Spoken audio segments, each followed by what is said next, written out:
Кинофантастиката отдавна се е превърнала в уважаван филмов жанр, признаван и от най-придирчивите критици. Дори и неизкушените кинолюбители знаят, че заслугата за това е основно на Стенли Кубрик и Джордж Лукас. Но тези велики кинематографисти винаги са твърдяли, че ако го е нямало на света Павел Клушанцев с неговите филми от края на 50-те години, нямаше никога да се появят нито Космическа Одисея, нито пък Звездни войни. Не случайно гениалните спецефекти на руския режисьор, създадени още преди ерата на космонавтиката, се изучават и днес в американските филмови училища, като ярък пример за това как благодарение на невиждано за времето си операторско майсторство и дяволска изобретателност е било възможно да се сътвори киношедьовър почти от нищото. Първи люди летят на Луну.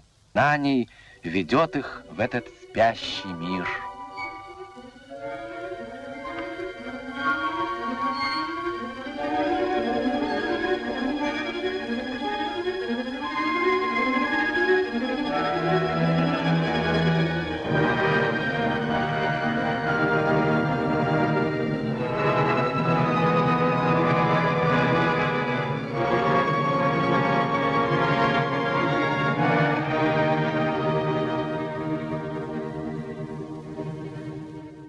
Неговият биограф Евгений Харитонов, например, припомня следния многозначителен случай.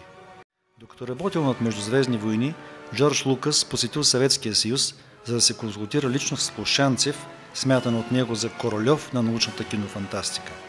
И безкрайно се изненадал, че съпровождащите го кинофункционери дори не знаели кой е този човек. В края на 70-те години Клушанцев се пенсионирал и през следващите 20 години почти напълно ослепял. До края на живота си живял със съпругата си в тясна петербургска комунална квартира. На Запад обаче за него е писано много, поради което името му е известно на всеки режисьор на фантастични филми. Едва година след неговата смърт в Русия излиза кратък документален филм, озаглавен "Към звездите", който отдава дължимото на стореното от Клушанцев за киното. През 2002 излиза и пълнометражният датски документален филм "Звездният мечтател", който много по-подробно и задълбочено представя неговия нелек житейски път.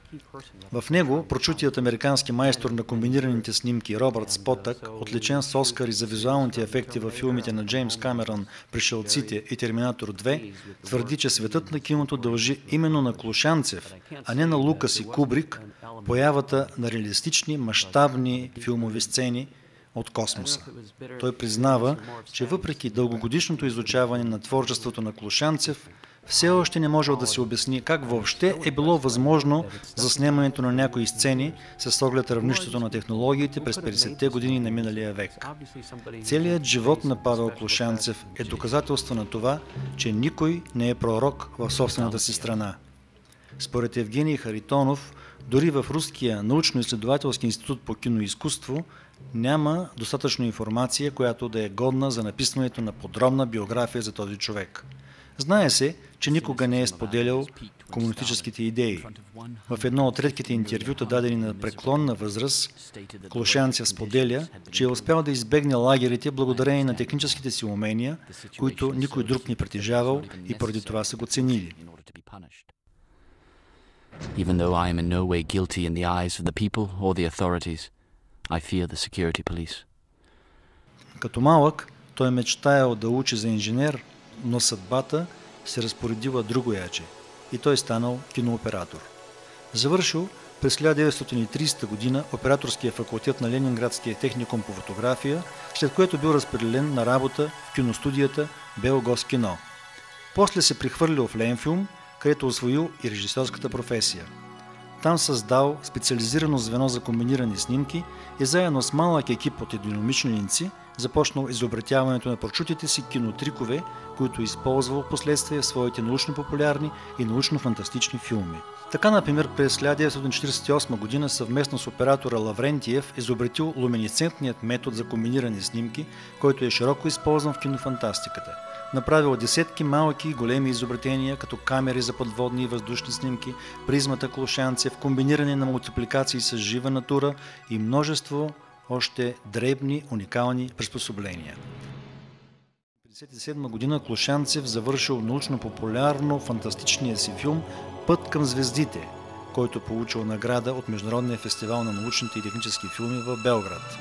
Разпространяван е с успех и на Запад и излъчван в САЩ по телевизионния канал CBS в рамките на сериала 20 век. Тогава именно го видял и Стенли Кубрик, който 10 години по-късно използвал в своята космическа одисея знаменития Клошанцевски ефект на безтегловност, показан за пръв път в историята на киното, именно в Път към звездите. Изумително е наистина как пилотите на космическия кораб се реят в своята кабина така, сякаш са снимани наистина в космоса. И това е показано през 1957 година, 4 години преди полета на Гагарин. Невесомости испытывают и летчики в пикирующем самолете, и парашютисты при затяжном прыжке. Правда, невесомость в этих случаях продолжается очень недолго.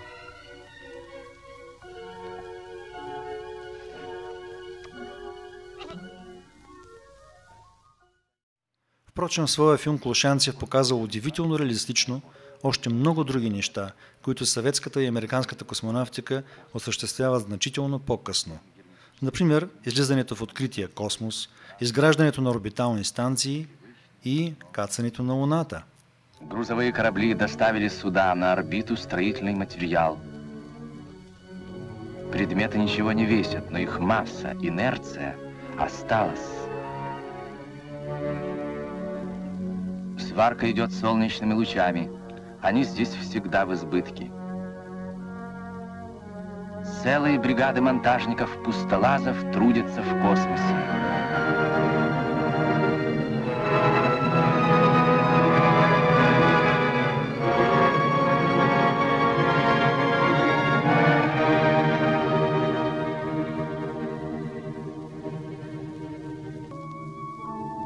Пришел человек.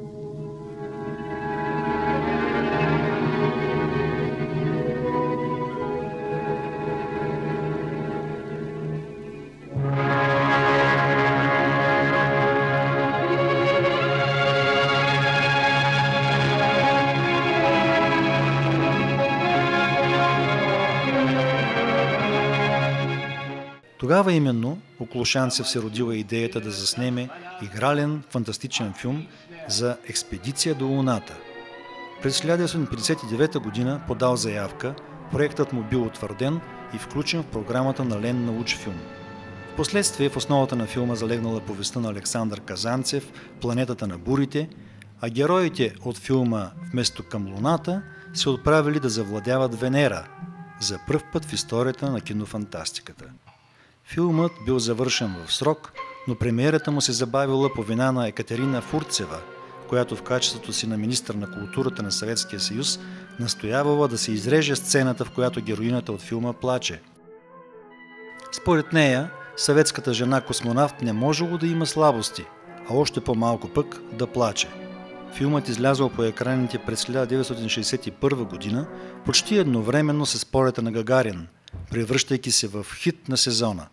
Само в Съветския съюз го гледали близо 20 милиона зрители, които били силно впечатлени от видяното. Действително във филма имало почти всичко необходимо, за да се хареса на масовата публика. Героико-изследователска романтика, динамично действие, загинал екипаж, човекоядни растения, битка с гущероподобни същества, натурално представени динозаври, гигантски птеродактил, изригване на вулкан и намек за съществуването на древна венерианска цивилизация. И всичко това е показано свръхреалистично за изненада на филмовите специалисти от целия свят. Една от най-големите находки, превърнала се в обект на завист и подражание сред холивудските кинематографисти, е образът на робота, Железния Джон.